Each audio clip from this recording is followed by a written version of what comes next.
In the 2010s, the music industry grew fragmented. People started streaming music or watching music videos on YouTube. The Billboard charts got a little stranger, but that opened the door for some more one-hit wonders. While we often remember the one-hit wonders of the 90s or 80s, the 2010s gave us plenty of notable artists with a single hit as well.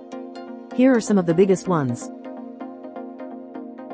You ever watch Saturday Night Live, and you see who the musical guest is, and you wonder to yourself, what is the other song they are going to do? That was definitely the case with Gotye. Somebody That I Used to Know, featuring Kimbra, was a massive hit, but it is the beginning and the end of Gotye being in the zeitgeist. That weird music video probably helped as well. 25 iconic TV shows that were made into awful movies. Mark Foster, frontman of Foster the People, made a living writing commercial jingles while trying to make it as a musician. That isn't surprising, given the earworm nature of Pumped Up Kicks. It's one of those songs that is so catchy it takes a minute to recognize the lyrics are kind of dark. The phrase Canadian reggae fusion band is rarely associated with long-term success in music. Indeed, Magic came and went in a puff of smoke. Also, if we're being honest, we never thought Rude was a very good song. It really just felt like warmed over reggae that landed with a shrug. The 20 most clever TV shows of all time. We trashed Rude a bit there, so let's give some love to another one-hit wonder. That would be Shut Up and Dance by Walk the Moon. A band with influences found in 80s rock, this was a catchy song, one that proved to be a massive hit, even if Walk the Moon couldn't replicate it. Dance-related songs often become one-hit wonders, and that was true for Cali Swag District. The band dropped Teach Me How to Dougie on the world, rode that wave, and then disappeared swiftly. It did not help that 2 of the 4 band members have unfortunately since passed on. These 25 TV characters are the epitome of cool. Psy is a quintessential one-hit wonder. We get why he had a gimmicky, viral hit. We also knew immediately this was it for the Korean artist. Gangnam Style managed to land with people for whatever reason, and its music video became massive on YouTube. Maybe it was the dance associated with it? People do love dancing. This is the kind of one-hit wonder that could only happen in modern times. Bauer's hit is Harlem Shake.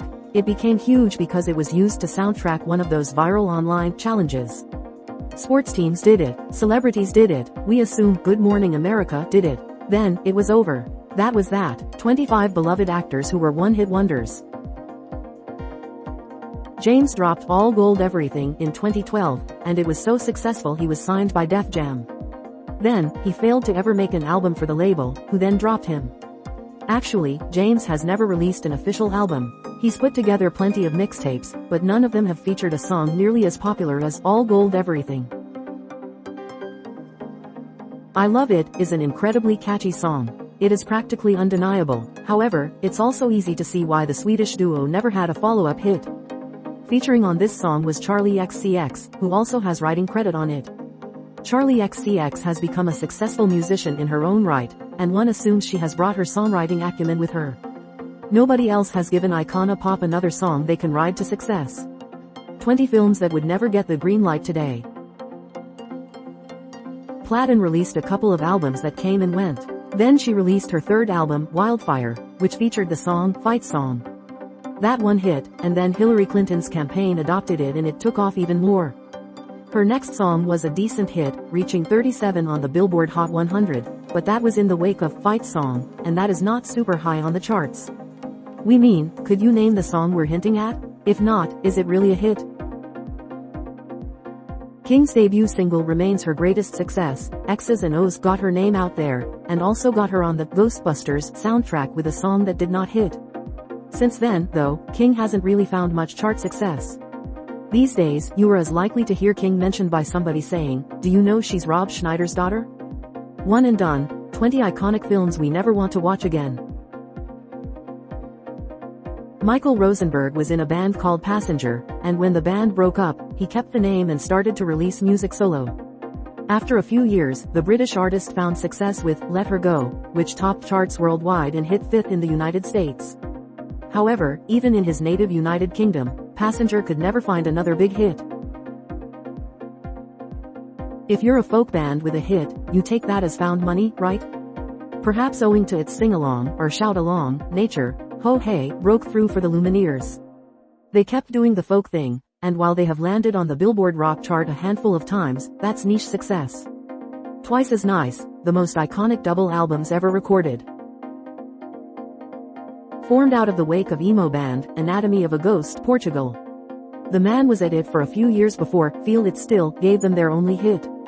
Notably, Motown songwriter Brian Holland got a credit on the song, as it borrowed from the melody of Please Mr. Postman. Hey, maybe that's why it became a hit. An Icelandic indie folk band released their first album, and their first single was a big hit. Music is strange sometimes. Little Talks put Of Monsters and Men on the map, but it was a swift decline in renown for the group. While they have continued to make music and release albums, Little Talks is still the band's only hit over a decade later. The 20 Best Bad Movies of All Time. Dessa Eigner dropped his debut single, Panda, on SoundCloud in 2015, and soon enough it would be a #1 hit. He is perhaps the quintessential SoundCloud rapper. That does include the fact that he has yet to release a full album as well. Dessa Eigner has released many a song, and a couple of mixtapes, but Panda remains his preeminent song. At this point, it seems like an album may never actually happen. This is a one-hit wonder we're fine about. Salento was a dance-crazed one-hit wonder thanks to Watch Me, Whip, Nay Nay. Odds are, we won't be hearing anything more from Salento. Since 2021, he has been held without bail and awaiting trial for multiple murder charges. Offbeat, the worst films starring musicians. Joey was a professional Aussie rules football player for a few years before abandoning it to pursue a music career. Did he make the right choice? Well, his 2013 single, Riptide, was a worldwide hit. Since then, he hasn't found any success in the United States, but he has a handful of top 20 hits in his native Australia. Hey, it beats being smashed into by Aussie rules footballers over and over. Best Day of My Life is one of those songs that ad executives feel is perfect and sports broadcasters find to be ideal bumper music. Thus, we were inundated with the American Author's upbeat ditty. That song from all those commercials was sought out and became a hit, but they haven't outrun that song. So much so, their 2023 album is called Best Night of My Life. 20 iconic TV shows with notable feuds among the cast. There was a fun Jepsen moment for a second there, huh? Look, Call Me Maybe was charming, and so was the Canadian singer. That song became a #1 hit in the United States, and that's cool with us. She had a couple of other songs in the wake of Call Me Maybe that got some attention, but only some. Now, you might say, what about Good Time? Fair enough, as that song was a top 10 hit. However, it's not a Jepsen song. It's an Owl City and Jepsen collaboration. It weirdly featured on both an Owl City and Jepsen album, but it was written by the Owl City crew. We're going to call that an Owl City song. Did you enjoy this slideshow?